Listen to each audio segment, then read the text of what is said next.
si psikolog klinis ini. Oke ya, paham ya?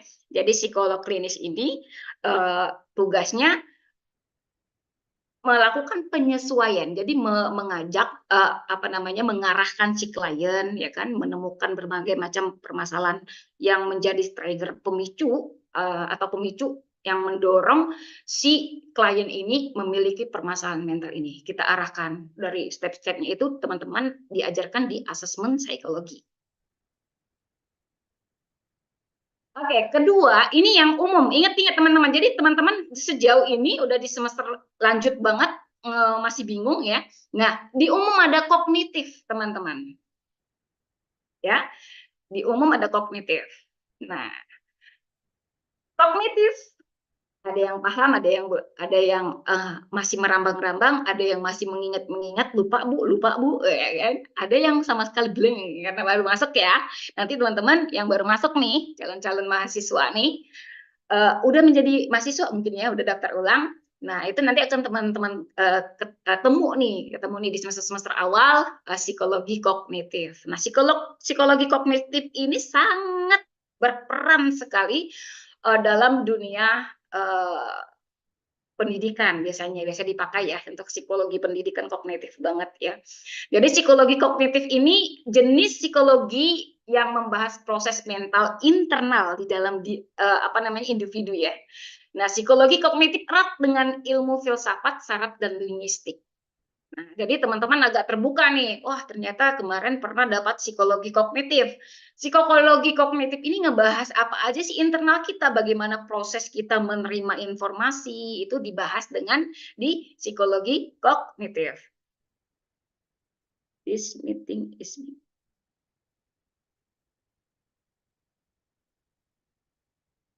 Psikologi kognitif akan melihat bagaimana cara seseorang itu berpikir, memahami, berkomunikasi, mengingat, dan belajar menyimpan informasi.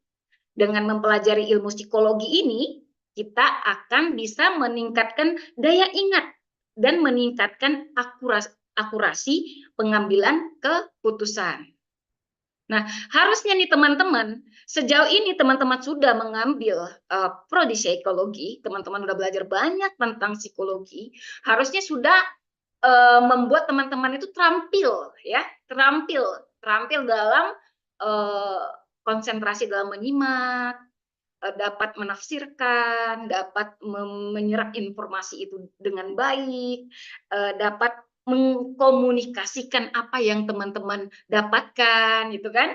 Nah, dan mengambil keputusan dari apa yang teman-teman lihat, teman-teman kelola dalam pikiran, habis itu teman-teman bisa mengambil keputusan. Oh, ternyata si Erik ini seperti ini, ternyata si Ria ini seperti ini, ya kan? Oh begini. Jadi sudah mulai terasa. Ini benar nih ya, serius saya pernah mengalami beberapa pelatihan-pelatihan terkait dengan kejiwaan dan mental, ya kan? Dan saya juga di S2 ketemu banyak berbagai macam teori. Nah itu saya benar-benar nyimak banget itu, dan akhirnya meskipun di usia perkembangan otak kita itu kan sampai 18 tahun ya. Nah, setelah 18 tahun itu harus perlu proses ya, perlu pengulangan, rehab berulang-ulang. Karena teman-teman bukan belia atau remaja lagi yang sekali nangkap langsung wah keingat, imitasinya kuat banget. Dan di usia 18 tahun ke atas itu udah proses perkembangan otak udah berhenti di usia 18 tahun.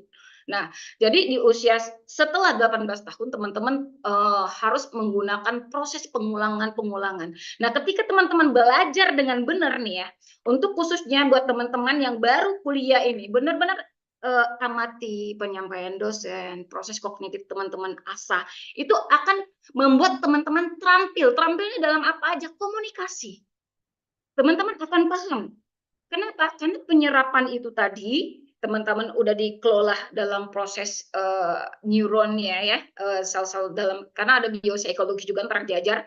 Nah itu ketika teman-teman sudah mendengar, melihat, mengelola informasi tersebut, teman-teman akan bisa mampu mengeluarkan informasi tersebut dengan menggunakan komunikasi yang lebih baik gitu kan. Jadi sebenarnya kuliah di psikologi itu teman-teman bisa berkomunikasi dengan baik. Karena apa? Kalau saya sih memang udah ini ya, karena dari dari remaja aja saya sudah siaran radio. Tapi teman saya ini yang satu kelas orang pemalu, susah bicara, bahkan dia itu kalau ngomong itu minder gitu ya. Tapi ketika dia kuliah psikologi, kuliah konseling, karena dulu saya konseling, itu kan banyak pelajaran-pelajaran psikologi ya kan. Nah itu dia langsung ketika dia dengan orang memang itu watak bawaan ya, genetik menentukan. Nah tapi ketika dia udah duduk di meja gitu kan, dia sudah bisa melakukan komunikasi dengan membuang watak bawaan tadi yang pemalu gitu kan, karena ada apa? Karena fungsi kognitifnya udah terasah ya. Jadi teman-teman kalau udah belajar tadi mau berobat jalan dan juga teman-teman memahami gitu kan. Nah, kenapa kita dulu yang kita kita gimana ya? Jadi kalau di psikologi itu kita dulu yang kita tenter ini, kita dulu sebelum kita membantu orang lain, kita udah free, maksudnya kita udah bebas dari segala bentuk permasalahan terlebih dahulu.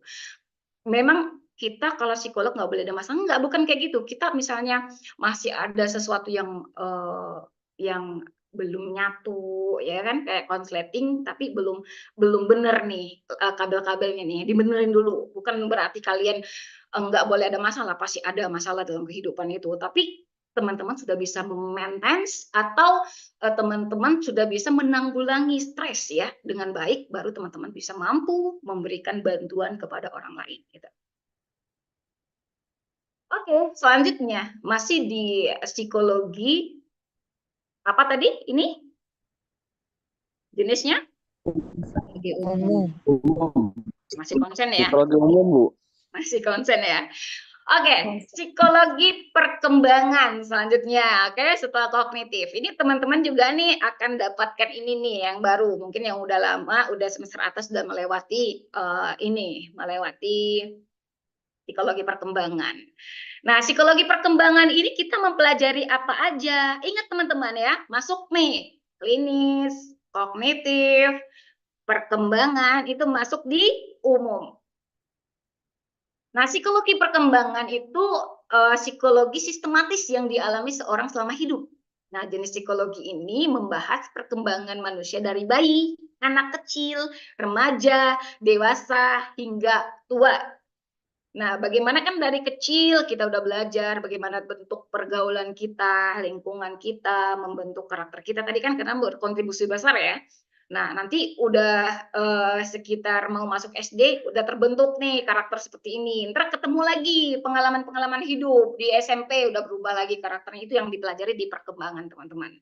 Nah, di sini tujuannya apa?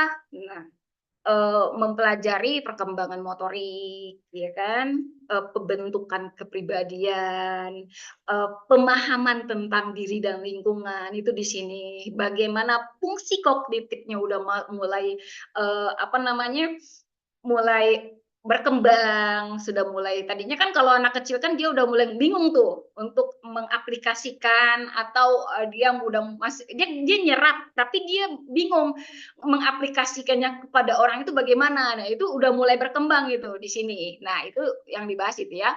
Motoriknya, fungsi kognitif, pembentukan kepribadian, pemahaman terhadap diri dan lingkungan itu udah mulai terbentuk di sini di psikologi perkembangan. Oke, selanjutnya di psikologi umum ada evolutionary psychology. Ada yang paham gak nih? Ayo, yang lama, ayo yang lama.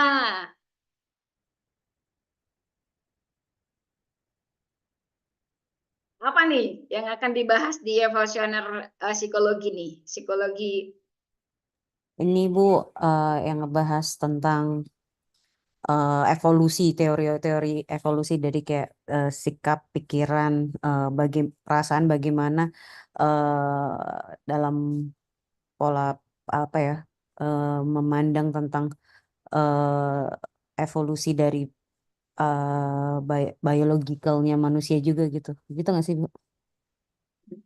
Oke. Ada lagi?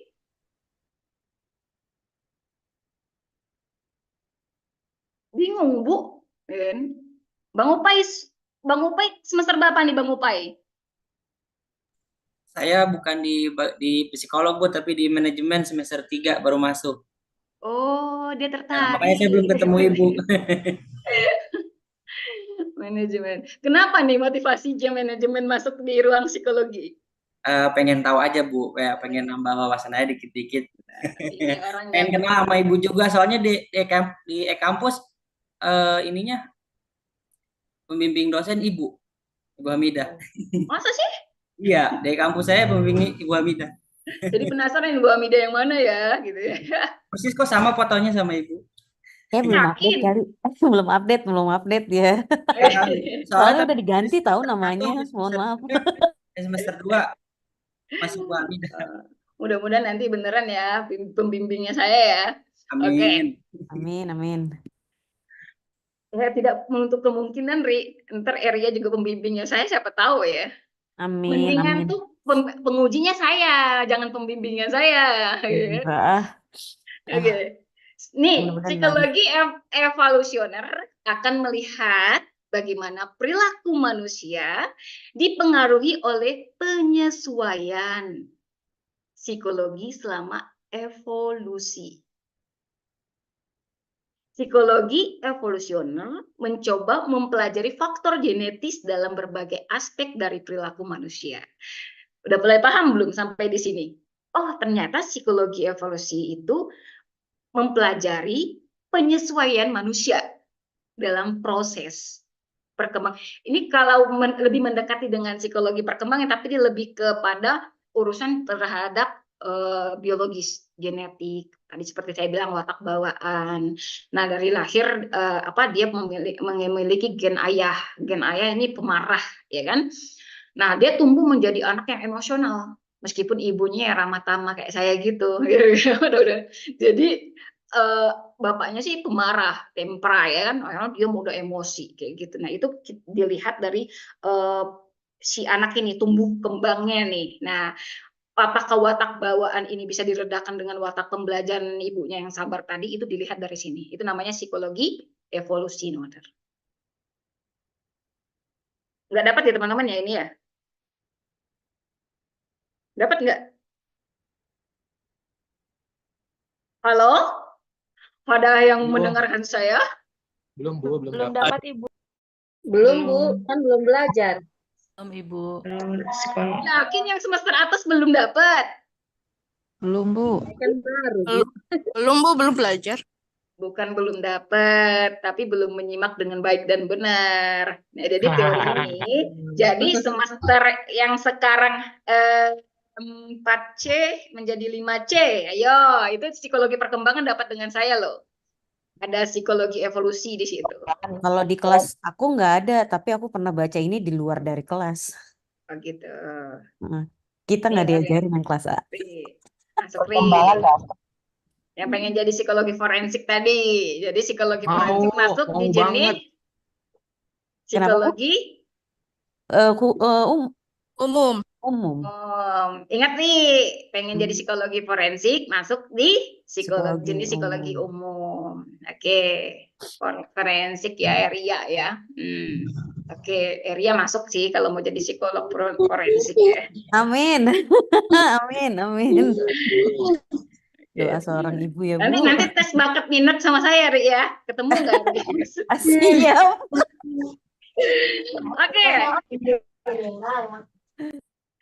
Oke, forensik nih. Nah, jadi forensik ini teman-teman agak susah-susah gampang ya kalau masuk di sini ya, karena teman-teman akan ada sekolah khusus lagi di sini untuk psikologi forensik ya.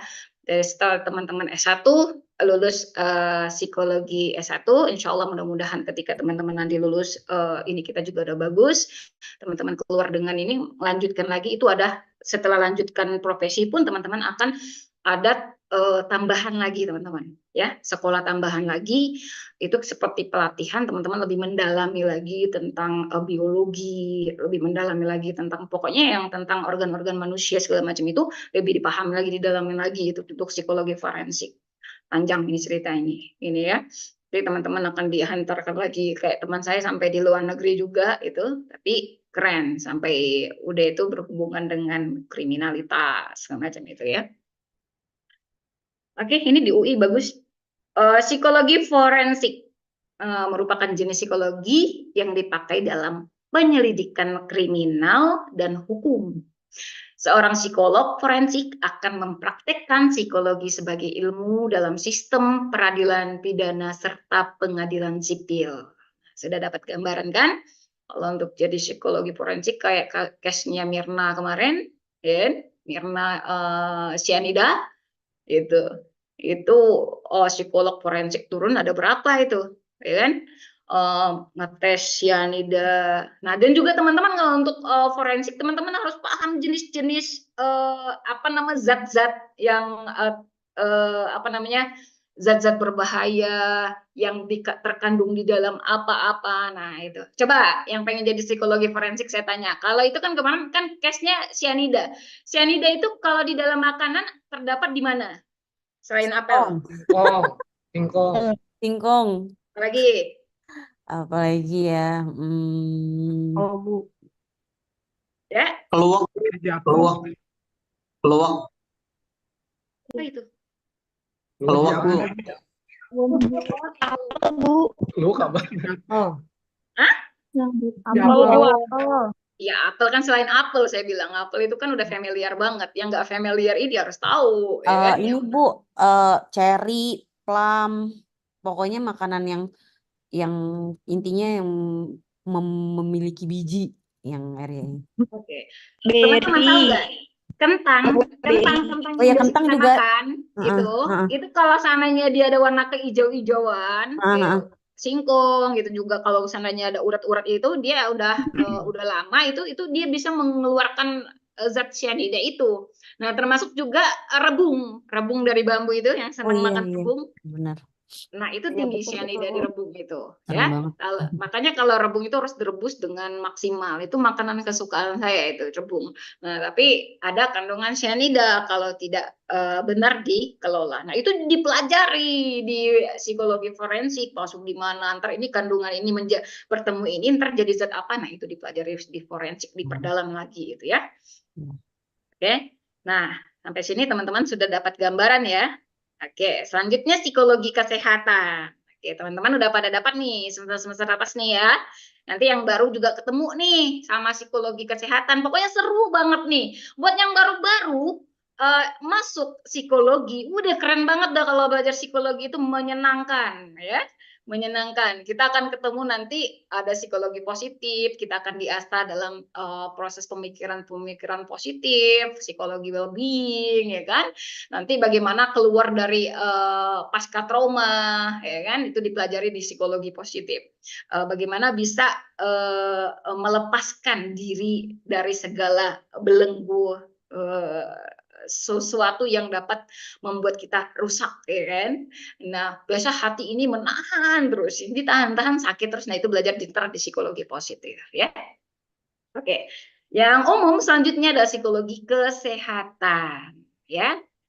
Oke, nah psikologi kesehatan ini disebut sebagai psikologi medis. Nah, jenis psikologi ini akan mengamati bagaimana perilaku, biologi, dan konteks sosial mempengaruhi penyakit dan kesehatan mental. Ketika terjadi suatu permasalahan hidup, ya namanya manusia itu pasti akan bertemu dengan masalah. Tapi saya berharap banget mahasiswa-mahasiswa saya tentunya di UTN ini, ya kan, ketika ada masalah, ya teman-teman kaji lagi. Wah, ternyata kalau seandainya ini, gitu kan, lepaskan dulu atau teman-teman kaji ulang, tanggulangi stres itu karena apa sangat berpengaruh dengan kesehatan kita. Kayak yang udah dapat psikologi kesehatan, permasalahan mental atau problem yang terjadi itu kepada kita mempengaruhi kesehatan, biasanya sering keluarnya penyakitnya apa, teman-teman? GERD. GERD itu udah paling common. Yang jawabnya kencang ini pengalaman pribadi nih. Enggak, Bu. Darah tinggi. Lihat, Bu. Ya kan? Iya. Wow. Kemarin saya ini seminar ya. Saya seminar psikologi cinta kemarin. Jadi saya menyebutkan kupu-kupu terbang di dalam perut. Butterfly Teman-teman, effect. Butterfly effect. nah itu maksud nggak? Kupu-kupu terbang di dalam perut. Ngerti Bu, malah kalau bisa kalau kita mencintai seseorang atau kita jatuh cinta ke seseorang nggak boleh sampai ngalamin itu, karena kalau udah ngalamin itu berarti ada signal ada yang lain. Ngerti nggak? Kupu-kupu di dalam perut itu bukan saja ketika orang jatuh cinta, ketika Anxiety. ya kan? Nah, kupu-kupu di dalam perut itu menandakan teman-teman tuh lagi stres sebenarnya, ya Tapi kan? kok perasaannya senang, Bu? Betul Iya, Bu, betul. jadi gini, jadi ketika kita merasakan suatu ketegangan, ya kan, tegang banget ya, itu ketika kita jatuh cinta, apalagi yang baru-baru menjalani cinta kan, bertemu dengan cinta, nah dia ketemu sama orang yang dia seneng nih, udah mulai deg-degan nih, apalagi belum nembak, belum jadian, wah itu mulai tuh kupu-kupu terbang di dalam perut. Nah itu namanya dia lagi berdetak kencang dadanya. Nah itu masalah positifnya, negatifnya ada juga teman-teman. Negatifnya ketika kita menemukan kondisi di mana menguak traumatik kita di masa lalu. Kita akan tegang di situ. Kita akan mengingat kejadian yang udah pernah terlewati yang tidak kita kubur dalam-dalam. Ataupun kita bertemu dengan mantan pasangan kita, atau kita menemukan, wah, insecure, kita merasa wah dia lebih cantik dari kita, itu kadang-kadang kita ditemuin pun debar-debar kencang, itu udah mulai stres. Nah itu nggak usah didalemin tuh. Ketika didalemin udah mulai mau rasa mau muntah ataupun lagi tegang perut mules, itu kupu-kupu terbang di dalam perut itu udah mulai agak-agak mules, pengen pup tapi nggak, ada stres gitu. Nah itu tuh, nah itu mempengaruhi bagaimana kondisi psikologis kita, perilaku kita itu berhubungan dengan kondisi biologi, ya kan, dalam konteks sosial kita tadi, akhirnya mempengaruhi penyakit dan kesehatan mental kita. Ya penyakit tadi dari GERD, jantung koroner, itu kan penyakit-penyakit orang yang memiliki gangguan-gangguan pikiran, ya gangguan-gangguan kehidupan lah ya, yang sulit untuk dia tanggulangin. Nah itu dipelajari di psikologi kesehatan mental. Bagaimana sinergi antara kondisi biologis kita, ya kan, kondisi psikis kita mempengaruhi kondisi fisik, gitu. Faal, ya, kalau zaman-zaman dahulu itu ilmunya ilmu faal, ya. Itu psikologi kesehatan. Bagaimana Bapak Ibu semua sampai di sini? Paham ya? Paham, Bu. Paham. Ini senang banget ya. Ada yang diam mana nih? Jangan-jangan tidur. Paham dikit, Bu. Paham, Bu. Paham dikit. Oke. Nah, ini nih Seru siapa nih banget yang nih, seru banget. neuropsikologi yang kaitannya dengan apa? Struktur fungsi otak. Nah, ini kalau di semester apa ya, semester 2 itu semester 2 ya. Semester 2 sekarang semester 3. Itu ada Dido ya. Dido itu lulusan ini nih ya. Tapi dia ngambil psikologi lagi. Jadi neuropsikologi itu lebih melihat pada struktur dan fungsi otak dalam proses perilaku psikologis. Nah, di sini kita belajar tentang bagian-bagian otak ya, meskipun biopsikologi udah dipelajari, tapi ini lebih perdalamin lagi. Bagaimana fungsi otak itu, nanti ada sel-sel neuronnya, ya kan, mengantarkan ke Erikson, mengantarkan ke jaringan telepon yang akan membuka menjadi gerbang ya, wadah untuk informasi atau stimulus ya, stimulus dari eksternal masuk ke kita ya, dari pandangan kita nyerap ke fungsi otak. Nah di situ banyak macam tuh yang bekerja itu ya, Erikson tadi di badan-badan sel neuron ya kan, mulai keluarkan nanti saraf ntar ngeluarin hormon-hormon, nanti terjadi suatu reaksi kita, dan akhirnya kita mengungkapkan suatu informasi yang tadi kita dapat itu, kita mulai terstimuli, dan akhirnya kita melakukan action itu dinamakan tingkah laku ya, proses psikologinya. Nah itu kita pelajari di sini. Nah bisa digunakan untuk menentukan apakah seseorang yang didiagnosis cedera otak, mengalami masalah perilaku, ya kan di sini akan lebih dalam. Dia ada permasalahan, ya kan di sini lebih dalam lagi terkait dengan gangguan-gangguan misalnya amnesia itu juga masuk di sini. Apalagi ya yang gangguan-gangguan tentang otak itu yang mengubah perilaku itu dipelajari di sini lebih dalam. Oke teman-teman. Alzheimer juga. Seru tahu kalau belajar ini bener nih. Nah, nanti teman-teman akan tahu tuh nama-nama hormon ya kan. Oke. Nah, selanjutnya psikologi pekerjaan. Nah, ini masuk di psikologi umum. Nah, ini kalau teman-teman nanti di UTN dapatnya PIO, ya. PIO. Ada yang tertarik dengan PIO nggak? Pengen jadi HRD? Ada dong. Ada Ya, dong. ada ya. Siapa? Oke. Nah, PIO apa psikologi pekerjaan. Ya, jadi psikologi ini tuh membahas tentang ruang lingkup pekerjaan atau organisasi. Nah, psikologi bidang ini akan menilai dan membuat rekomendasi tentang kinerja orang-orang di tempat kerja atau selama dalam pelatihan kerja. Nah, mereka juga akan membantu perusahaan menemukan cara efektif untuk memahami bagaimana orang dan kelompok berperilaku di tempat kerjanya, di mana hal itu bisa membantu meningkatkan efektivitas, efisiensi, kepuasan kerja, serta retensi karyawan. Nah, teman-teman, betapa apa ya? Betapa mulianya ya kan pekerjaan di bidang psikologi itu. Kita membantu ya kan, membantu orang yang sulit mengerti, kita bantu dia biar mengerti. Orang yang tadi atasan nggak paham dengan sikap paham bawahannya ya kan. Karena suatu perusahaan itu harus dibentuk dengan cinta. Nah, kenapa dengan cinta? Ketika misalnya atasan, leader tidak menjadi leader tapi menjadi bos, nah maka itu akan menjadi masalah pas di bawah nanti. Akhirnya budaya atau kultur yang berkembang di perusahaan tersebut itu antara atasan bawahan tidak didasarkan dengan cinta. Cinta itu kan global ya, lebih universal ya.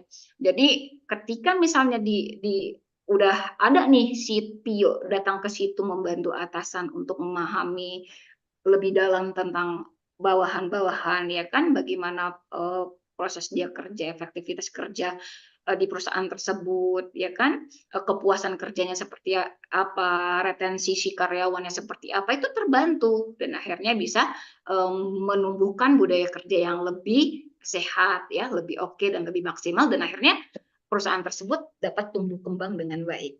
Tuh. Mulia ya kerjanya kan, betul kan? Oke, selanjutnya terakhir nih dalam psikologi umum ada psikologi sosial. Nah, siapa yang dapat mata kuliah psikologi sosial sama saya di semester ini? Ayo, Eria tuh dapat tuh, Erlina. Oke, psikologi sosial akan mempelajari apa? Mempelajari bagaimana lingkungan sosial mempengaruhi perilaku manusia. Nah, seorang psikolog sosial akan melihat persepsi sosial dan interaksi sosial seseorang sebagai kunci untuk memahami perilaku sosial mereka. Nah, teman-teman, kalau teman-teman nanti peminatannya ngambil psikologi sosial, nanti teman-teman praktiknya tuh di lapas, di badan-badan lembaga-lembaga sosial, teman-teman membantu memprediksi atau mulai tuh nanti, oh ternyata ini, nanti teman-teman akan dipakai tuh. Banyak tuh kalau seandainya pesta rakyat semacam itu dipakai itu di psikologi sosial. Jadi psikologi sosial ini kalian akan lebih paham terhadap perilaku sosial masyarakat ya, lingkungan, bagaimana bereaksi, mengapa menjadi seperti itu, konflik itu terjadi, itu di psikologi sosial ya. Karena nanti di UTN itu akan ada 4 peminatan. 4 peminatan itu ada klinis, area kalau seandainya mau forensik ambil di klinis ya. Kedua itu ada psikologi pendidikan. Psikologi pendidikan ini keren banget kalau belajar di psikologi pendidikan ya, teman-teman. Apalagi udah basicnya guru BK di sekolah-sekolahannya kan ya, kelas karyawan ada guru BK. Nah, itu keren banget. Jadi teman-teman bisa tes bakat minat, motivasi belajar, semua ada di psikologi pendidikan ya. Bagaimana tumbuh kembangnya peserta didik, apa yang menjadi halangan dan low motivasi ataupun self esteemnya enggak ini, kenapa? Itu tugasnya si psikolog pendidikan ini, psikologi pendidikan ini ya. Nah, itu di UTN ada klinis, pendidikan, PIO yang tadi perusahaan tadi ya. Dan sosial ya, ada 4 peminatan di UTN kalau tidak berubah. Oke? Nah, jadi teman-teman sekarang sudah dapat gambaran belum? Udah dapat gambaran tak? Yuk Rama ya. Dapat, Bu. Ada Bu. Ya. Kalau Bu, Bu dosen, sudah Ibu. kalau psikologi Sudah Ibu. politik Hah? masuk ke mana ya? Psikologi politik, apakah ada? Iya, nanti kalau forensik ambil yang klinis. Nanti S2-nya forensik nyambung. Bu, tapi kan kalau untuk yang sekarang kita pelajari semua kan, Bu. Kalau mau pilih salah satu nanti kan.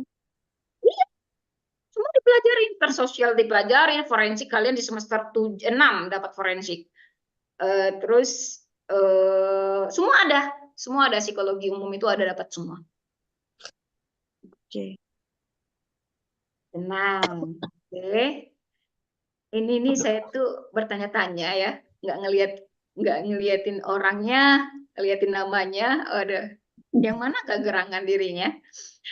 Oke, kita tuh psikologi khusus, psikologi umum paham nggak nih? Udah paham ya? Insya Allah. Iya, kita tanya ya. Terus dulu nih siapa nih? Depi Nur Hanifah. Mana orangnya Depi Nur Hanifah? Depi? Ini ada nama saya nih, Hamidah Sutari. Tuh kan, nggak nyaut ya? Ada nggak nih? Hadir, Bu. Oke. Iya, Bu. Depi, Bu, tadi psikologi umum ada berapa, Pi? ada sebentar, Bu. Cie nyatat dia, Cie. Oke. Ada berapa? 9 ya, Bu ya. Apa aja? Ada klinis, Mhm. terus perkembangan, evolusioner, forensik, kesehatan, neuropsikologi, pekerjaan sosial, 8 apa 9? sama konferensi kognitif. Hah?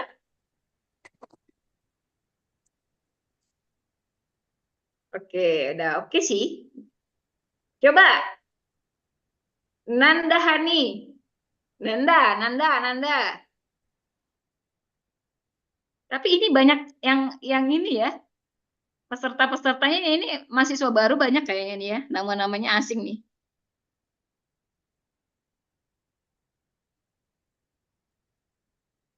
Dimas Aldi.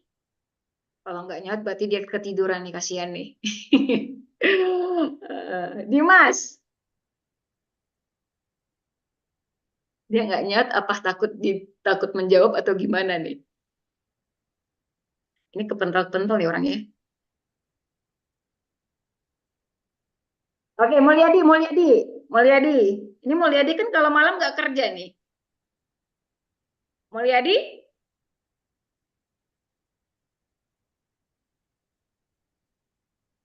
Ayo, siapa yang bisa jawab? Coba yang bisa bantu. Psikologi umum ada apa aja tadi? Psikologi klinis, Mhm. sosial, perkembangan, kognitif, Mhm. kesehatan, pendidikan, sama yang terakhir itu yang polisi forensik. Aha. Terus? Ada lagi ya? Itu aja Bu, ingat ya Bu. Ini keren ya Dina ya, luar kepala ya. Ayo, siapa lagi? Saya tambahkan ya Bu, Ya. psikologi evolutionary, Mhm. psikologi developmental, Mhm. kognitif. Ya. Udah itu semuanya yang belum disebut. Oke, itu ya. Jadi itu psikologi umum ya. Sekarang udah dapat gambaran ya, teman-teman. Ya. Insyaallah. Oke. Kurang Kita lanjut ke psikologi khusus. Psikologi khusus. Wah, masih di tempat kerjaan nih, Dina. Lembur Bu, akhir bulan. Wih, bikin bank gitu loh. Oke, Pejuang korporat Bu. berjuang korporat. Saya dulu pernah jadi kasir, jam 9 balik gara-gara 25.000 selisih. Parah banget. Oke, psikologi khusus itu ada namanya psikologi penerbangan. Ini teman-teman kalau bisa berhasil masuk di sini keren banget nih salary-nya ya. Nah, sama dengan forensik. Kalau psikologi penerbangan ini teman-teman ada S2-nya itu harus S2 lagi, ngambilnya di bagian-bagian penerbangan. Teman-teman S1-nya psikologi, S2-nya ngambil di sains yang untuk tahu teknis-teknisnya, ya kan, itu ngambilnya di penerbangan. Nah, habis itu nanti dapat mengikuti lagi pelatihan-pelatihan tertentu untuk menjadi psikologi penerbangan ini. Ini keren banget nih teman saya udah, wih. Oke, jadi psikologi khusus yang mempelajari perilaku pilot ya, dan para awak pesawat lainnya. Nah, jadi nanti tugas teman-teman yang ngambil psikologi penerbangan ini, jadi lebih ke mempelajari perilakunya si pilot ini, ya. Kemarin juga ada case yang di Lion, itu teman saya yang nanganin, ya. Nah, jadi seorang psikolog penerbangan akan melakukan penelitian tentang keselamatan penerbangan, bagaimana cara mengembangkan peralatan pelatihan baru, dan membantu memilih pekerja yang sesuai dengan bidang penerbangan. Jadi selain nanti kalau udah teman-teman diambil nih jadi psikolog penerbangan di satu ya maskapai lah ya, itu teman-teman harus bisa, karena S2-nya harus ngambil ini. Jadi tahu tuh teknik-tekniknya segala macam itu. Nah, habis itu nanti bagaimana mengetes si pilot sama kru-krunya itu dalam kondisi sehat atau tidak. Nah, itu tugasnya. Itu gajinya fantastis ya. Melebihi gaji ini ya. Keren lah pokoknya ini. Jadi ini asalnya harus S1 psikologi. Oke, yang khusus kedua ada biopsikologi. Ini teman-teman mempelajari biopsikologi nih ya. Oke. Nah, biopsikologi mempelajari khusus tentang otak dan perilaku seseorang. Nah, para ahli biopsikologi akan memeriksa basis saraf perilaku agar bisa memahami faktor biologis yang mungkin mempengaruhi cara orang berpikir, merasa, dan bertindak. Nah, psikologi jenis ini itu mungkin juga akan meneliti bagaimana penyakit dan cedera otak mempengaruhi perilaku seseorang. Dengan mengetahui hal itu, peneliti juga bisa menemukan cara untuk mencegah, mengobati, dan mengelola penyakit serta trauma otak yang serius. Ya, ini lebih diperdalami dengan psikiatri. Ya, dia ngambil kedokteran S1-nya, dilanjut ke psikiatri. Itu lebih ke mempelajari biopsikologi, ilmu tentang psikologi kesehatan, neuroscience, ya itu lebih ke situ. Dan teman-teman juga harus, karena ketika teman-teman untuk nanti menentukan gangguan, apakah nanti ini ada perilaku menyimpang, abnormalitas ditemukan, ini faktornya kenapa, ini ada masalah apa. Nah, itu nanti yang teman-teman klinis teliti itu gangguan apa yang terjadi di bagian otaknya. Apa yang memicu seperti ini? Oh, ternyata gangguan ini itu terjadi karena ada fungsi kognitif yang terhambat nih. Terhambatnya karena apa? Ada penyempitan. Wah, di sini. Nah, itu ada saling berkesinambungan, teman-teman. Oke, paham ya biopsikologi, teman-teman? Nanti itu yang baru tuh, yang baru masuk tuh, nanti temu tuh biopsikologi di semester 2 ya, biopsikologi ya. Nah, seru tuh. Jadi ketemunya nanti teman-teman udah tahu kelenjar pituitari mana, cerebrum ya, otak besar, ada yang namanya hipokampus. Oh, ini tugas hipokampus untuk ketika melihat, merekam, menyimpan. Nah, ya kan? Nah, menyimpan memori ini. Nanti memori ini akan menjadi apa itu dipelajari di biopsikologi. Seru sebenarnya kalau mempelajari itu ya.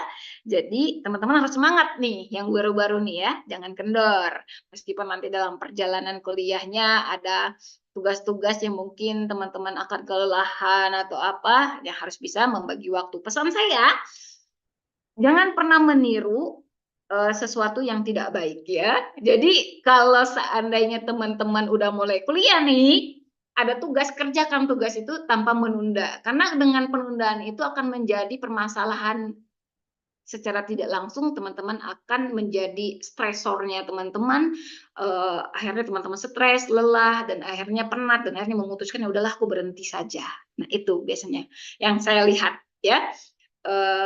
Orang-orang sampai berkurang ya, tidak melanjutkan karena faktor stres, karena menunda-nunda pekerjaan itu sangat berbahaya.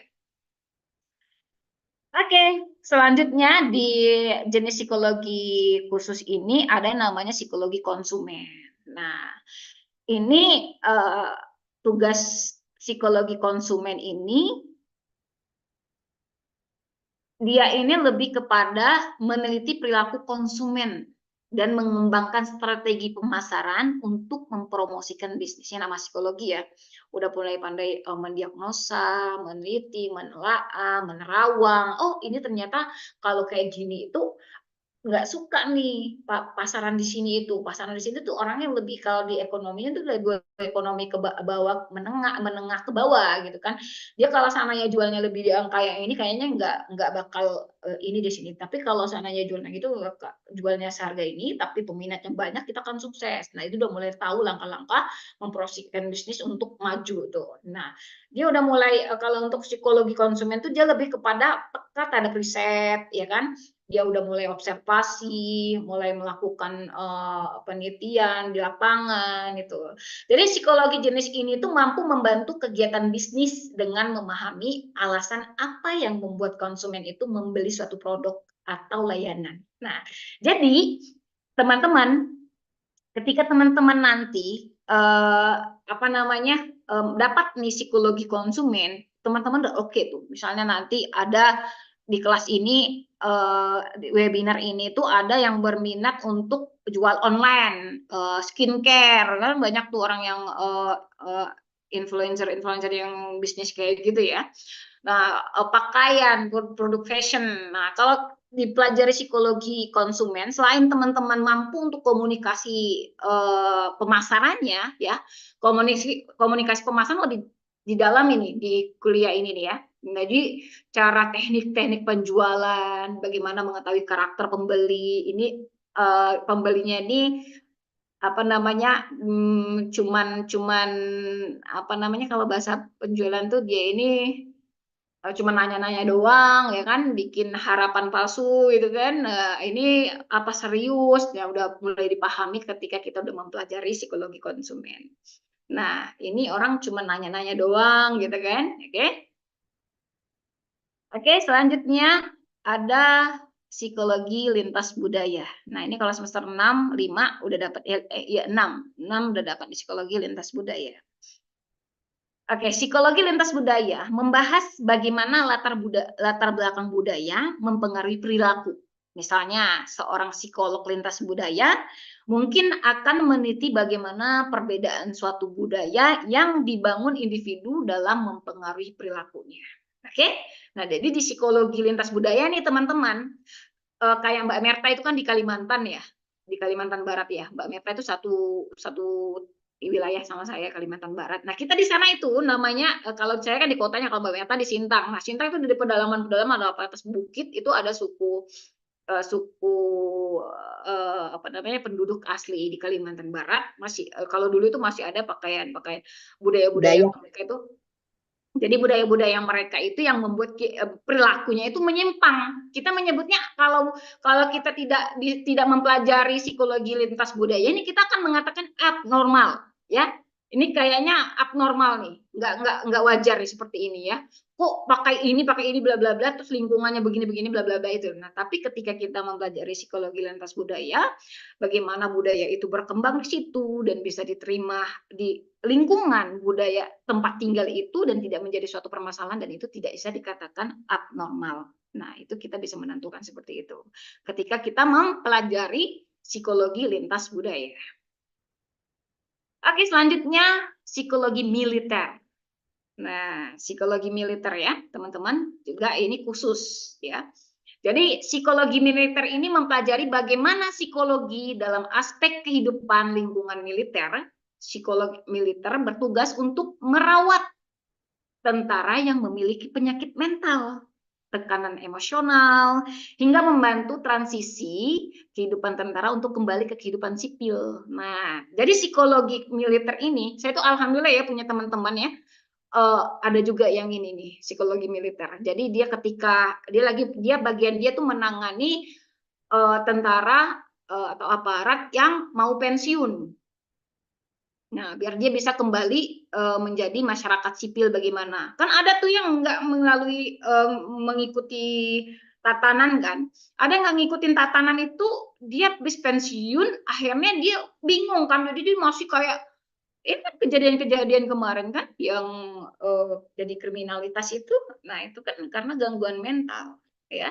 Makanya ada namanya psikologi militer. Nah, ketika dalam bertugas, ada permasalahan problematika yang dia hadapi, dia harus datangi psikolog khusus yang ada di militer sana ya, udah ditempatkan namanya teman saya Zainal ya dari sana gitu. Nah, dia bertugas itu tadi membantu tenaga-tenaga militer ketika ada permasalahan-permasalahan mental, ketika dia mungkin ada kecemasan, ada gangguan-gangguan penyakit yang membuat dia khawatir, takut, cemas, dan kan ada yang anxiety kayak gitu ya. Ada namanya sensasi fisik. Ya, kalau teman-teman pelajarin itu ada namanya sensasi fisik. Sensasi fisik itu udah mulai tuh ketika teman-teman udah merasakan sensasi fisik, udah mulai pikiran-pikiran macam-macam tak tenang, udah mulai khawatir. Nah, itu yang bahaya, oke? Nah, jadi psikologi militer udah psikologi khusus. Oke, teman-teman, untuk psikologi khusus paham? Insya Allah, Bu. Iya. Bu. Insya Allah.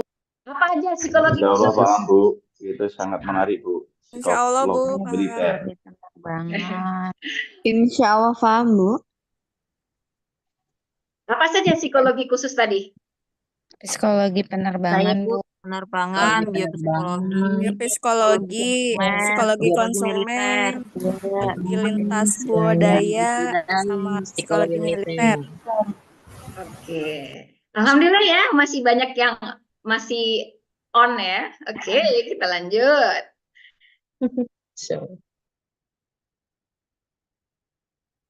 Jadi kalau di kelas itu saya melibatkan mahasiswa itu, tapi kalau ini karena kita pengen cepat ya.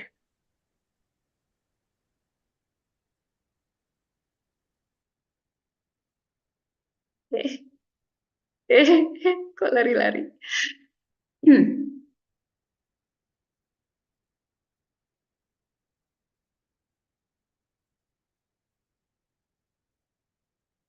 Oke, kita lanjut ke selanjutnya ya. Tujuan dan ini terhalang ini gimana nih? Terhalang dinding kaca.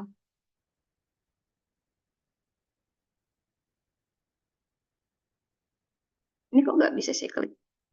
Ini banyak yang masuk ini nggak diterima. Tujuan dan fungsi psikologi. Nah, teman-teman sejauh ini sudah paham belum sih tujuan dan fungsi psikologi itu? Baru mau saya tanya, Bu. Kenapakah Anda menanyakan yang ingin saya tanyakan kepada Anda? Dari awal saya kepikiran itu, Bu. Iya. Ini kan udah jauh banget nih. Aku udah kuliah psikologi, tapi aku nggak tahu tujuan psikologi dan fungsi psikologi itu apa gitu. Nah, di sini pertama itu ada yang namanya menggambarkan suatu perilaku. Maksud nggak teman-teman? Jadi tujuan dan fungsi psikologi itu pertama itu menggambarkan suatu perilaku. Suku. Nah, jadi ketika teman-teman udah belajar psikologi, teman-teman sudah bisa menggambarkan suatu perilaku.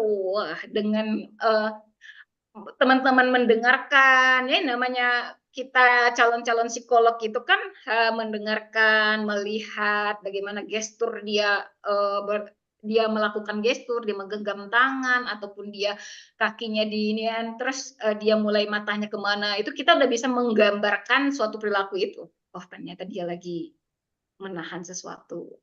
Oh, ternyata dia lagi mengingat sesuatu. Oh, menyembunyikan sesuatu. Nah, kita bisa menggambarkan. Nah, oh, perilaku seperti ini ya biasanya terjadi karena orang pernah mengalami kejadian ini nih. Oh, kejadian ini dapat membuat seseorang seperti ini. Oh, fix dia mengalami permasalahan ini. Nah, itu. Jadi udah bisa menggambarkan ya. Jadi tujuan fungsi psikologi itu menggambarkan sesuatu perilaku. Nah, kedua, menjelaskan sesuatu. Jadi psikologi juga ketika teman-teman dapat menggambarkan ya, ketika kalian melihat fungsi kognitif kalian udah mulai bereaksi, kalian sudah melihat, mendengar, menyaksikan, kalian sudah menggambarkan perilaku tersebut. Nah, ketika kalian sudah menggambarkan perilaku tersebut, kalian harus mampu menjelaskan sesuatu itu. Seperti yang saya bilang, Bu, udah dapat nih dari buku diari anak ibu yang saya baca, bahwa di sini ternyata anak ibu itu tidak mampu jelaskan bahwa ternyata dia ada sedikit permasalahan gangguan ya Bu ya. Nah, gangguan ini saya akan lebih perdalam lagi Bu, gitu kan. Kalau boleh tahu sejauh ini si Nina ini selama berapa tahun ini belakangan ini bagaimana Bu? Nah, itu kan kita bisa menjelaskan ke si ini kan, mampu menggambarkan, mampu menjelaskan, itu fungsi psikologi. Nah, selanjutnya memprediksi. Makanya kita biasanya yang kebanyakan yang terjadi di lapangan itu dibilang peramal, dibilang dukun ya kan, kayak kita dukun aja. Coba mida. Lihatnya aku nih, gimana lah orangnya, gitu. Emang kita paranormal ya kan, ngeliatin mukanya langsung bisa tahu dia seperti apa. Nah, mida, coba lihat tangan aku mida. Ini aku orangnya seperti apa, ya. Ujung-ujungnya antara dukun sama psikolog dia nggak bisa membedakan itu. Nah, tapi secara tidak langsung hampir nyaris seperti itu teman-teman. Kita harus bisa memprediksi, ya, memprediksi. Wah, ketika saya melihat Bang Mulis ada nggak sih? Nggak ada ya? Bang Mulis nggak ada ya? Nggak ngikut ya? Nah, ketika nih saya lihat nih Bang Ari Wibowo. Hai Pak Ari, namamu mengingatkanku dengan kekasihku dulu. Oke, nah jadi ketika lihat baru apa udah lama nih? Mahasiswa baru apa lama? Maba, Bu. Maba? Wih, Iya. keren banget ya. Pokoknya, jadi ini pengen tahu nih kalau udah sejauh ini nih ya. Jadi ngambil psikologi lagi itu kenapa, Bang Ari? Ya, pengen mendalami karakter dan sifat-sifat manusia yang random sih, Bu. Random ya. Hmm. Oke. Nah, tadi saya ke memprediksi ini. Nah, mana Bang Ari nih? Saya nggak ngelihat nih lagi nih. Saya lagi pengen memprediksi ini. Ya, kita udah melihat ya, saya mengajak Bang Ari sedikit berbicara. Saya sudah bisa mulai ngelihat mukanya, garis mukanya, menggambarkan suatu perilaku yang dia keluarkan ketika dia tersenyum, ketika saya candain dia matanya yang tadi saya menjadi matanya agak melebar gitu kan. Saya udah mampu menjelaskan dan memprediksi kalau Bang Ari ini orangnya seperti ini. Prediksi itu bukan kita harus fix kamu seperti ini, enggak, kita hanya untuk konsumsi kita aja gitu. Nah, untuk membantu kita dalam mendiagnosa nantinya. oh bawah ini seperti ini, gitu ya. Kita mampu memprediksi. Nah, itu fungsi dan tujuan psikologi, teman-teman. Nah, setelah kita memprediksi, kita mampu untuk mendiagnosa. Setelah kita makanya saya bingung ya, teman-teman harus dapatkan asesmen dulu, baru intervensi. Ya, jadi asesmen dulu, baru intervensi. Karena asesmen itu bagaimana proses teman-teman mendiagnosa, jalan alur proses konseling itu terjadi seperti apa, pendekatan kepada klien, bagaimana gestur tubuh, bagaimana tata caranya, micro skill ada di situ, asesmen habis itu intervensi. Nah, intervensi itu pengobatan, makanya dulu diagnosa dulu baru ngobatin. Makanya saya bingung ketika intervensi dulu baru diagnosa, kan kebalik ya. Harusnya diagnosa dulu baru pengobatan, intervensi. Nah, melakukan pengobatan. Oh, ini sepertinya harusnya apa nih? Kasih terapi seperti apa? Itu harusnya seperti itu. Nah, setelah kita mampu memprediksi, kita mengubah. Bukan kita yang mengubah. Kita nggak bisa mengubah klien, teman-teman. Tapi kita mampu mengarahkan, mengajak, mulai nih kita buka jalan buat si klien itu agar dapat mengubah, ya kan, dapat berubah. Akhirnya si tujuan psikologi dan fungsi psikologi ini mengubah, teman-teman, ya. Itu ya. Jadi tujuan dan fungsi psikologi itu menggambarkan suatu perilaku, menjelaskan sesuatu, memprediksi, habis itu mengubah, ya. Paham sampai di sini? Insya Allah, Bu dosen. Paham, Ibu. Ngantuk nggak? Paham, Ibu? Enggak. Semangat. Semangat.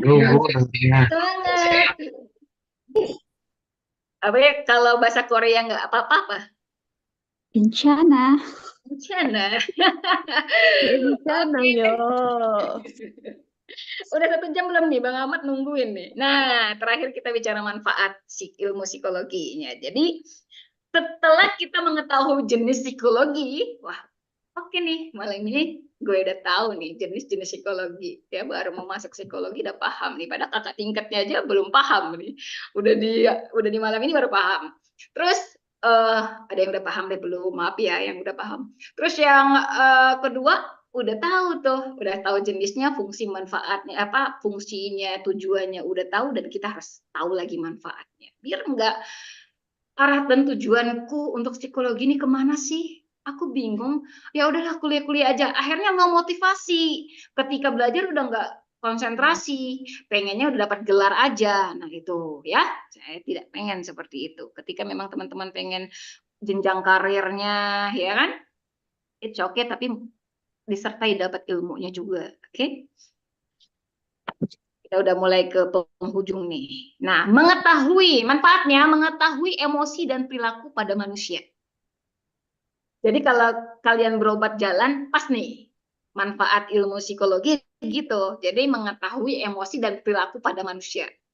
Emosi, perilakunya nanti dia akan seperti apa. Ketika kita mengetahui emosi kita dan perilaku kita juga, kita jadi bisa beradaptasi dengan baik, teman-teman. Ya, tadi berobat jalannya, kita gampang marah, gampang tersinggung, gampang nggak enakan. Ini nggak enakan, ini bahaya buat diri kita sendiri nih. Kenapa sih aku seperti ini? Mengapa sih? Kenapa? Ya kan? Akhirnya merenung, akhirnya punya permasalahan, nggak ada problem solving semacam itu.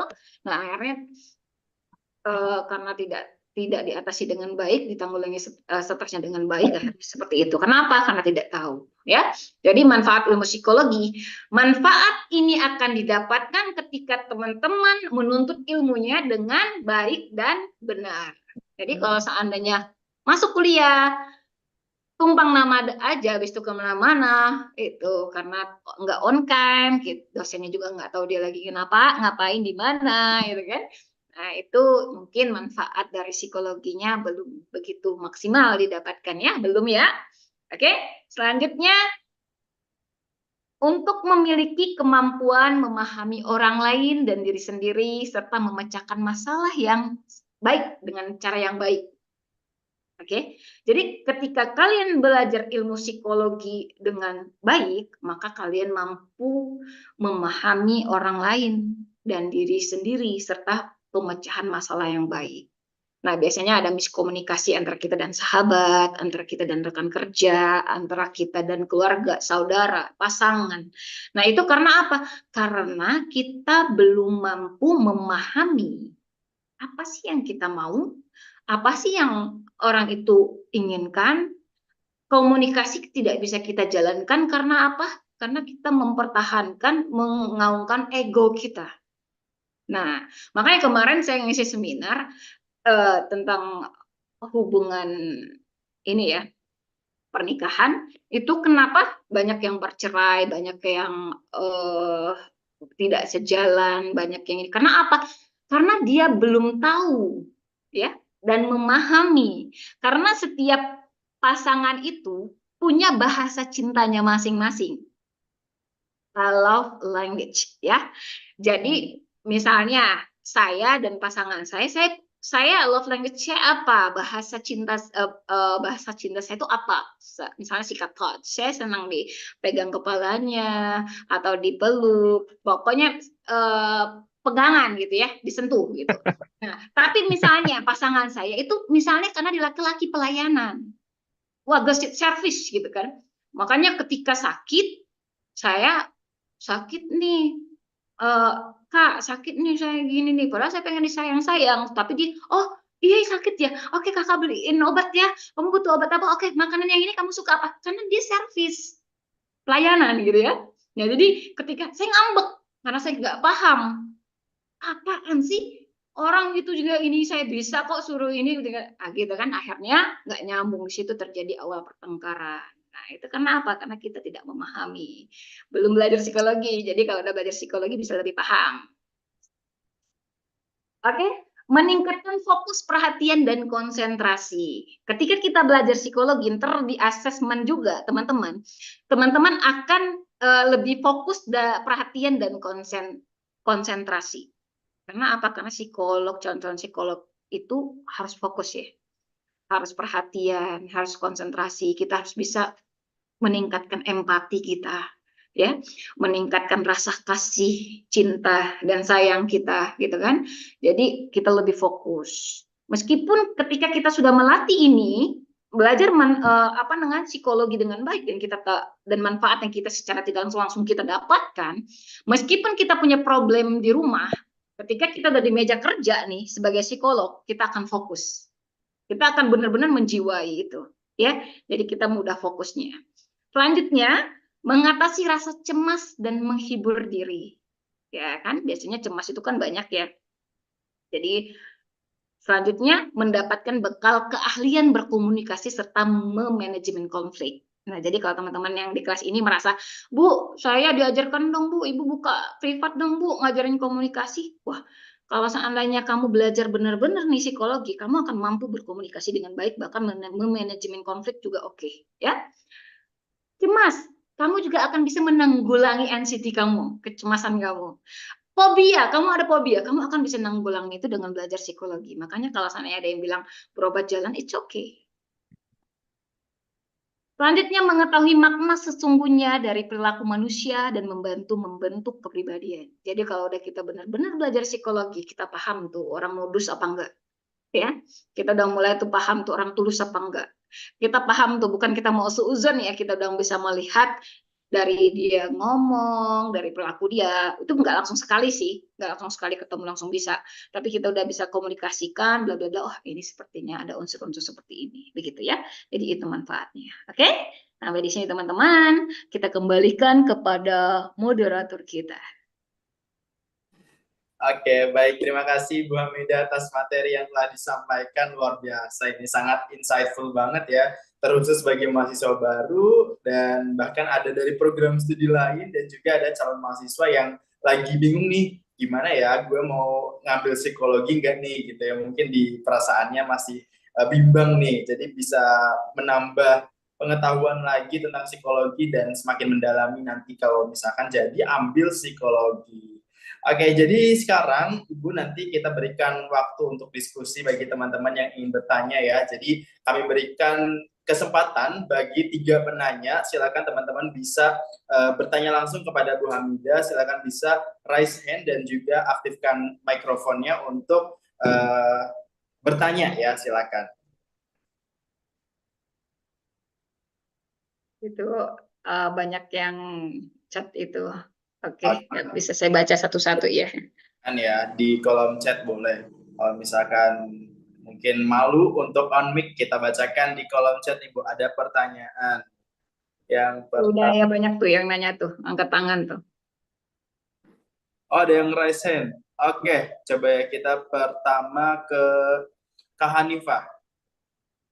Oke, boleh silakan bisa sebutkan pertanyaan, nama, dan angkatannya mungkin ya, ada mahasiswa baru dan juga mungkin ada mahasiswa lama, dan juga bisa sebutkan pertanyaannya. Silakan Kak Hanifah. Assalamualaikum Ibu. Waalaikumsalam, Mbak Anipa. Iya Bu, saya baru masuk, mahasiswa baru. Masya Allah ya mendengar pemaparan materinya. Makin semangat, pengen cepet-cepet. Mahasiswa baru ya? Iya Bu, tapi Namanya udah kok kayak mahasiswa lama. Ini Mbak Anipa ada di kelas Mbak Merta nggak salah saya, namanya sama juga ya? iya, namanya ini Bu, pasaran.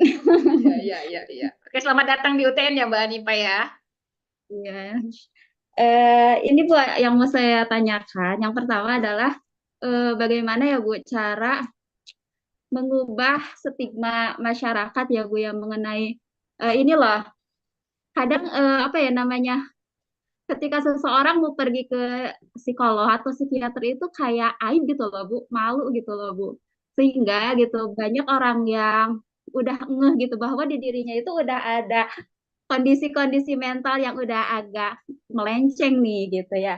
Cuman karena ya stigma itu gitu loh, akhirnya udahlah ditahan-tahan sehingga yang awalnya itu mungkin masih gejala ringan lama-lama karena dia tidak bisa menanggulangi dirinya sendiri dan tidak punya tempat untuk apa namanya ya berbagi ya berbagi ke ahlinya lah ya, karena beda kalau berbagi ke yang biasa aja gitu kalau udah case khusus kan ya Bu ya gitu, sehingga itu menjadi berkembang gitu parah lah istilahnya. Itu yang pertama.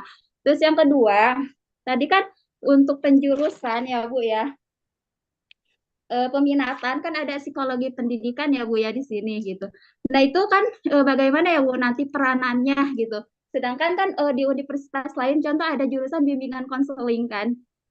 Ya. Nah, batasan peran kita gitu sebagai yang kuliah di jurusan psikologi, ambil peminatan pendidikan dengan mereka yang ambil jurusan bimbingan konseling yang notabene memang backgroundnya ibaratnya emang pendidikan, ya maksudnya udah di ini pendidikan gitu Bu. Sedangkan kita kan masih umum ya Bu ya gitu, maksudnya secara gelar gitu bukan di pendidikan gitu.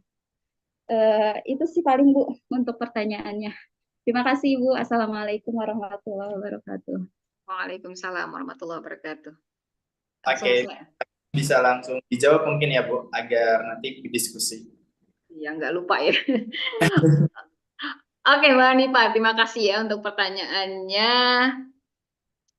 Oke, pertama pertanyaan Mbak Anipa, stigma masyarakat ya. Nah, sosialisasi terkait itu kan udah banyak ya, dari media sosial, bahkan dari mulut ke mulut, bahkan ada yang datang ke rumah segala macam untuk mensosialisasikan pentingnya apabila terjadi permasalahan mental ke psikolog, gitu kan. Nah, stigma masyarakat bahwa itu kalau ke psikolog itu berarti gila, berarti ada permasalahan gangguan yang bikin keluarga mereka malu segala macam itu ya. Nah, stigma itu untuk individu, untuk person kita ya. Kalau bagi saya sendiri, kita tidak bisa memaksakan sesuatu di luar dari kuasa kita. Makanya saya bilang kalau teman-teman udah pengen menjadi psikolog, ya pasti pertama harus bisa memaintain diri sendiri. Jadi kita nggak bisa merubah, kita nggak bisa apa ya untuk merubah itu. Misalnya udah berkembang seperti ini, tapi kita pengen mereka tuh paham sih, ya, jadi kita nggak bergerak. Jadi kita layani yang memang sudah bisa mampu kita layani dan mereka sudah mengerti pentingnya berkonsultasi. Kalau mereka itu tidak sendiri, mereka harus ke ahlinya. Mereka itu tidak bisa memendam sendiri. Apabila memang tidak bisa menanggulangi dari diri sendiri, maka perlu bantuan yang profesional. Nah itu kan. Nah tapi ketika misalnya stigma masyarakat, tapi kalau ini kalau di Indonesia udah mulai ini ya sekarang ya, kalau untuk di Jakarta khususnya ya. Ya, betul. Kalau di daerah saya aja di Pontianak itu kota kecil itu ya, di Kalimantan udah mulai mengerti. Mbak Merta juga di sana kan lebih pedalaman lagi udah paham loh itu. Nah, tapi kalau untuk masih ada segelintir orang seperti itu yang membuat Mbak Hanifah merasa kok seperti itu, nggak usah dipikirin. Ya, kalau Mbak Hanifah dipikirin nggak berkembang. Jadi saya prinsip saya seperti ini, saya menjalankan ini untuk membantu orang yang memang mau dibantu. Betul. Ya, kalau seandainya orang yang punya alasan seperti itu, kita nggak bisa menguasai mereka, gitu. Jadi itu di luar dari kuasa kita, nggak usah kita pikirin. Yang kita pikirin orang yang memang membutuhkan kita, gitu. Oke, banyak udah berkurang nih, udah dapat materinya. Makasih Bu. Untuk pertanyaan kedua, Bu. Ya, Nggak gantian Bu satu-satu gitu. nah, iya. Pertanyaan kedua, itu peminatan nanti kalian di ijazahnya ada. Oh, iya. Pertanyaan kedua, meskipun kalian ini kan umum nih, dapatnya nih dari semester 1 nanti kan udah semester 7 kan di peminatan masing-masing. Nanti di ijazah kalian itu ada tertera prodi psikologi, nanti psikologi pendidikan. Kayak saya itu kan. Nanti di itunya saya di ijazahnya ada. Jadi psikologi apa gitu kan. Oke, selanjutnya bagaimana Mbak Ani, Pak? Semangat ya. Selamat datang di UTN. Nanti ketemu Mas saya. Oke, kita lanjut ke penanya yang kedua ya, karena tadi sudah ngantri nih. Ada yang mau bertanya lagi, silakan yang mau bertanya. Kita lanjut ke Kak Aida Nur Afifah. Silakan Kak Aida. Assalamualaikum, selamat malam Ibu, selamat malam Kak, selamat malam semuanya. Ini baru juga Aida. Iya Ibu, baru Semangat sekali. ya. Pokoknya kayaknya yang bertahan sampai tengah malam ini kayaknya yang baru-baru deh nih Bang. Itu nih Pak Ahmad nih. Ya baru-baru ya. Coba. Masih semangat ya Bu ya. Iya, masih semangat. Yang udah lama-lama udah kendor nih. Udah balik kerja. Ibu, ada Oke, pertanyaan seputar psikologi anak. Oke. Bisakah kita mengidentifikasi karakter mereka atau sifat-sifat mereka sejak mereka usia dini mungkin di bawah usia standar SD gitu? Karena melihat kasus sekarang ini banyak banget gitu Bu. Anak yang di rumahnya terkenal baik, terkenal pendiam, tapi ternyata di sekolah dia jadi seorang pembuli gitu. Bisakah kita mengidentifikasi ciri-ciri atau perilaku dia tertentu gitu Ibu? Oke. Itu aja pertanyaannya. Iya. Ini kayaknya Makasih, keibuan Bu. banget ya. Langsung saya jawab. Ya, silakan Bu. Oke. Nah, mengidentifikasi suatu karakter atau sikap pembentukan itu udah memang sebenarnya kan tadi kan nanti teman-teman yang baru akan mendapatkan psikologi perkembangan, di mana anak itu udah mulai berkembang itu di usia-usia berapa nanti udah ada ditentukan di psikologi perkembangan. Tapi untuk mengidentifikasi di usia 1 sampai sebelum sekolah di usia 6 tahun itu udah bisa kita melihat bagaimana proses dia pengimitasian dia, ya kan?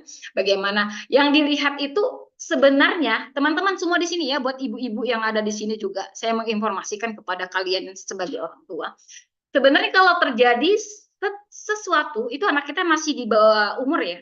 Sesuatu kepada dia, tingkah laku yang menyimpang, agak sedikit abnormal, yang kita tanyakan itu sebenarnya bagaimana diri kita dan pasangan.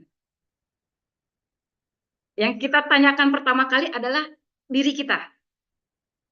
Bagaimana parentingnya? Bagaimana kalau yang laki-laki, bagaimana perlakuan dia kepada istri? Itu sangat menjadi penyumbang yang sangat besar untuk karakter si anak itu, tumbuh kembang si anak. Ketika misalnya kalian menikah, kondisi pernikahan kalian itu tidak baik-baik saja, jadi jangan mengharapkan tumbuh kembang si anak itu akan baik-baik saja. Apabila dididik dengan didikan yang keras, tadi seperti Mbak Aida bilang di sekolah jadi tukang bully, karena mungkin didikan orang tua tanpa kita sadari, kita terbawa emosi, kita tidak mendapatkan kasih sayang, terus kita mendidik anak dengan amarah, dengan pukulan, dia akan menjadi anak yang sangat menurut dengan orang tua. Tapi ketika kita hantar dia ke sekolah, kita keluar dari gerbang sekolah, dia akan menjadi monster buat teman-teman sekolahnya. Gitu. Ya, jadi sebelum kalian menanyakan mengapa anakku why, tanyakan kepada diri sendiri, bagaimana pasanganku, bagaimana kehidupan pernikahan kita. Nah, itu baru ditanya anaknya. Ya, anak tidak akan tumbuh kembang dengan baik apabila orang tuanya tidak baik-baik saja. Tapi kalau untuk lebih dalam soal teorinya nanti Mbak Aida dapat di psikologi perkembangan ya. Oke, lanjut. Banyak yang ngantuk nih udah nih. Oke. Mbak Amida juga udah ngantuk gitu ya. Oke, karena waktu sudah malam ya, dan juga waktu kita terbatas, kita satu lagi kesempatan untuk penanya. Langsung kita berikan kesempatan ke Kak Ari Wibowo. Hah? Nggak apa-apa lagi tuh Bang Ari nanti terakhir. Sekalian tuh nanya berdua. Coba Eria sama Bang Ari habis itu. Silakan Kak Ari Wibowo. Assalamualaikum. Eria dulu. Aku dulu dong, gimana sih kok Ntar dilewatin? nanti dia marahin adik tingkat, nah kasihan belum masuk sekolah. Iya, gimana sih moderatornya kok dilewatin yang di ini? Oke. Oke, ini simple sih karena kan ini kan materinya tentang psikologi mampu mengantarkan kamu untuk memahami diri sendiri dan orang lain kan ya Bu ya. Ya. Nah ini tuh sebenarnya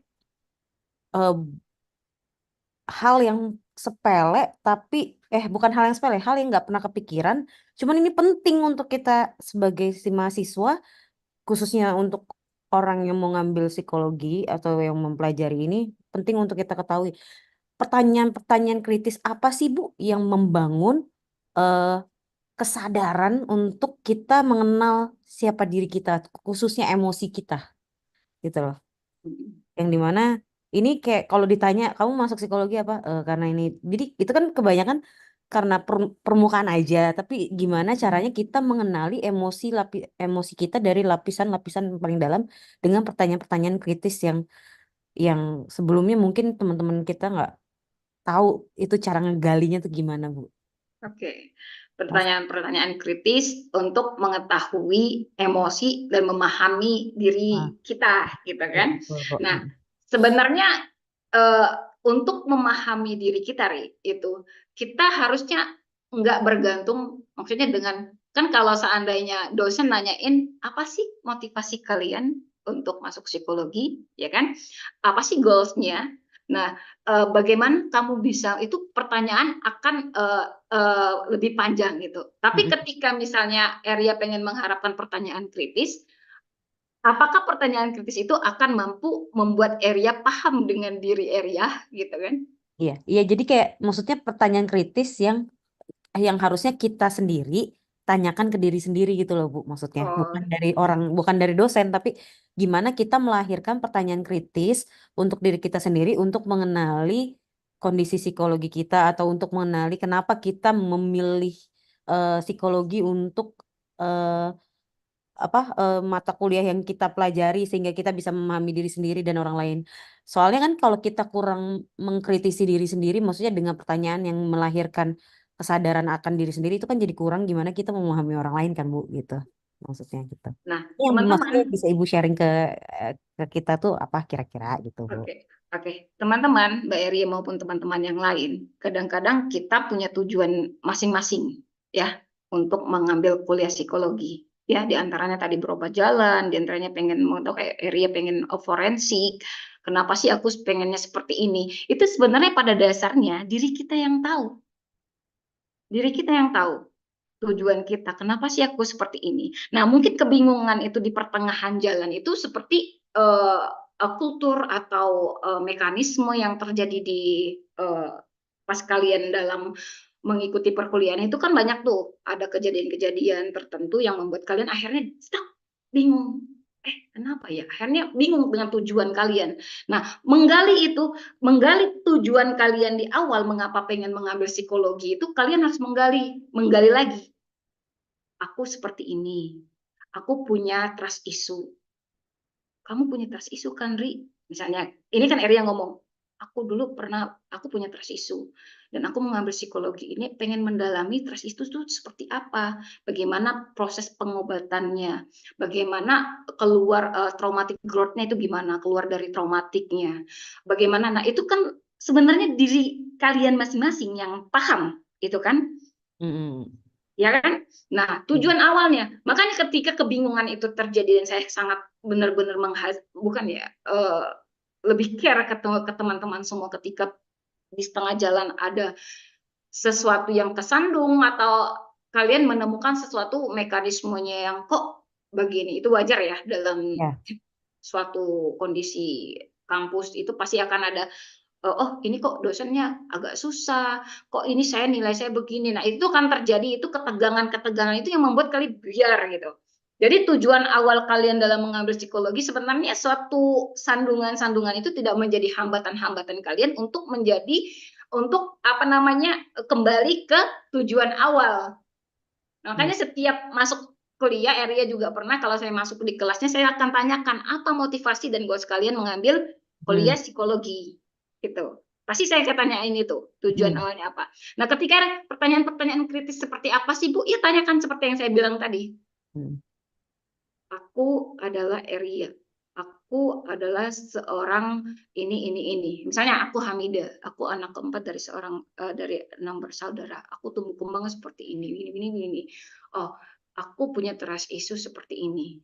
Mengapa aku tertarik dengan psikologi? Karena psikologi ini aku rasa mampu untuk membuat aku keluar dari ini. Tujuan itu kan pasti ada. Iya, betul. Ya kan? Tujuan itu kan pasti ada. Nah, pertanyaan dan kalian itu kadang-kadang itu keras dengan diri kalian. Makanya kita itu nggak boleh keras dengan diri kita sebenarnya. Iya. Ini ketawanya ketawa kenapa nih? Enggak Bu, soalnya gini, sebenarnya kan Arya nanya kayak gini tuh buat teman-teman di sini yang mau masuk ke psikologi atau apapun itu dalam mengambil keputusan dalam kehidupan atau apapun itu yang ini kan konteksnya adalah psikologi ya Bu ya. Adalah maksudnya gini, pastikan kita tahu apa yang mau kita lakukan gitu loh. Jangan sampai karena kita cuman ngikutin tren, cuman karena gue pengen tahu diri gue aja, jangan sampai karena sesederhana itu. Karena kalau sampai kita berhenti di tengah jalan, udah uang dan waktu yang dikeluarkan, Iya, itu tujuannya. kan? Iya. Jadi jangan sampai kita juga jadi nggak bisa adjust, nggak bisa apa ya? Apa sih Bu namanya? Adjust di situasi-situasi yang unpredictable gitu loh di tengah-tengah semester kayak gitu. Jadi intinya sih pertanyaan ini untuk untuk teman-teman di sini gitu. Karena jangan sampai ini dari aku yang yang sekarang udah semester 5, jangan sampai udah semester 3. Aduh, kayak mundur kayak gitu sih sebenarnya. Ya, Area ini teman-teman, Kak Area ini ketua kelas ya. Jadi dia mendapatkan gini, karena kalian ini kan kelas karyawan. Gini, banyak faktor yang membuat mundur ya. Seperti yang saya bilang tadi, faktor mundur itu mungkin karena konflik antara dia dan dirinya sendiri dan kondisinya, ya kan, kenyataan. Dia punya tugas-tugas di kantor, punya tugas-tugas di kerjaan, dan dia juga dapat tugas-tugas di kampus, dan dia menunda pekerjaan itu, tidak dikerjakan secara cepat gitu kan, akhirnya menumpuk. Kalau menumpuk pekerjaan itu kan akan stres. Betul. Nah, cycle ini akan menjadi pemicu. Dia akhirnya ya udahlah ntar aja deh kuliah, udah nggak usah terusin lah, udahlah ntar aja gitu. Nah, sebenarnya tujuan dia di kuliah itu udah ada gitu. Cuman yang membuat dia mundur dan akhirnya low motivasi karena kesalahan yang dibuat sendiri gitu sebenarnya. Jadi teman-teman, mungkin Kak Area ini akan memberikan motivasi buat kalian bahwa kuliah itu punya tujuan, dan sampai berhenti di tengah jalan, gitu ya. Betul, itu sih Bu intinya. Oke. Iya, Karena Bu. banyak kejadian-kejadian dari 60 ke berapa gitu, karena ya itu banyak, karena kelas karyawan wajar itu dimanapun. Saya bukan kelas karyawan aja, reguler aja itu banyak yang itu juga. Karena apa? Karena kehidupan orang itu kita nggak pernah tahu ya. Mm. Jadi dia punya permasalahan percintaan, dia putus cinta, dia punya low motivasi, dia tidak bersemangat lagi, dan dia banyak kekurangan nilai, dan akhirnya karena nilainya berantakan mundur. Itu kan banyak faktor kan yang seperti itu. Ya, itu menjadi, dan akhirnya mundur. Jadi kuliahnya yang berantakan, dan karena nilai berantakan dia tidak punya motivasi lagi. Ya udahlah, ntar aja deh kuliah. Karena kuliah itu sampingan, tapi kalau kuliahnya diprioritaskan mungkin tidak seperti itu. Ya, betul itu. Kasih Bu. Oke, itu seperti Mulyadi itu kan dia sambil kerja sambil kuliah. Nilainya gimana Mul sekarang Mul? Bagus? Alhamdulillah, Bu. Alhamdulillah. Kalau kita alhamdulillah aja. Alhamdulillah ya. Kan Ibu yang nilai kali ya. Iya. Maaf Bu, tolong beri contoh kasus yang pernah Ibu selesaikan. Terima kasih. Yeay. Kasus yang pernah saya Ibu, selesaikan. Ibu boleh nanya nggak? Coba tadi Bang Ahmad. Bang Ari tadi mana mau nanya? Nanya apa? Mana moderatornya? Ibu, mohon maaf karena webinar malam hari ini terbatas waktunya Oh karena iya. Pak ya Bu ya. Karena masih ada dua, jadi kita mohon maaf banget tidak bisa melanjutkan pertanyaannya. Jadi teman-teman yang belum sempat untuk bertanya silakan bisa bertanya nanti ke Bu Hamidah langsung pada Banyak dong. mungkin bisa saja perkuliahan gitu ya, atau di Iya, di perkuliahan aja nanti. bisa diskusi dengan Bu Hamidah secara langsung ya. Baik, terima kasih buat Bu Hamidah yang telah mengisi materi pada sesi pertama kali hari ini, dan semoga bisa bermanfaat bagi kita semua. Dan tadi juga sudah disinggung ya bahwa psikologi ini masuk di berbagai bidang, bahkan Bu Hamidah sendiri sebelumnya menjadi financial advisor gitu ya. Jadi teman-teman nggak perlu khawatir lagi karena peluang kerja di psikologi juga luas banget ya. Dan UTN ini hadir dengan program studi S1 Psikologi yang tentunya cocok buat menjadi pilihan teman-teman untuk mengembangkan karir di program perkuliahan karyawan.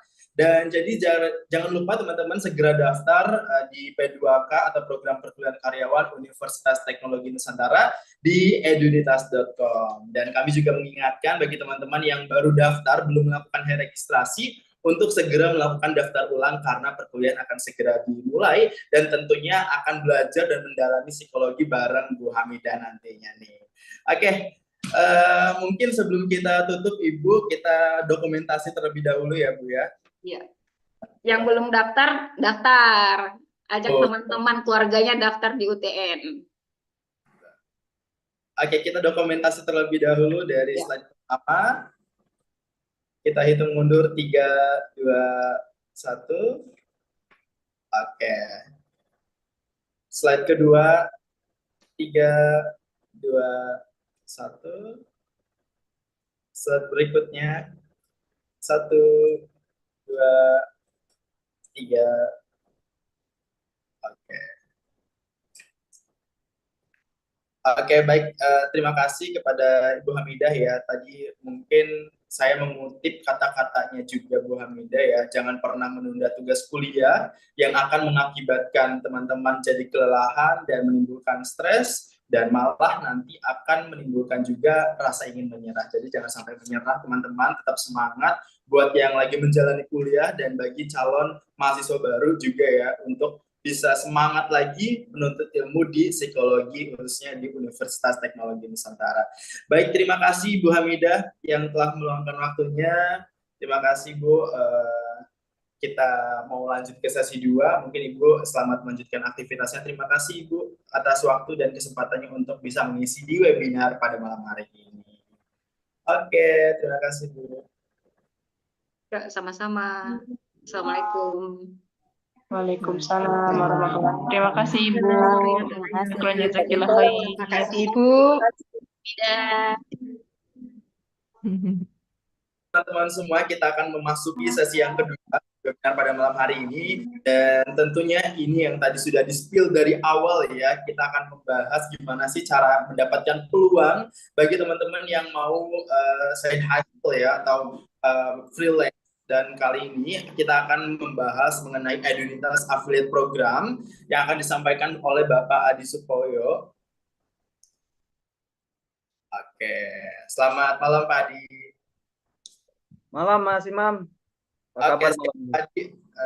Sudah siap ya materi yang akan disampaikan bagi teman-teman nih, udah nggak sabar mau cari cuan tambahan, nanti akan disampaikan oleh Pak Adi. Oke, silakan Pak Adi, waktu dan layar kami silakan. Baik, terima kasih Mas Imam untuk waktu dan kesempatannya.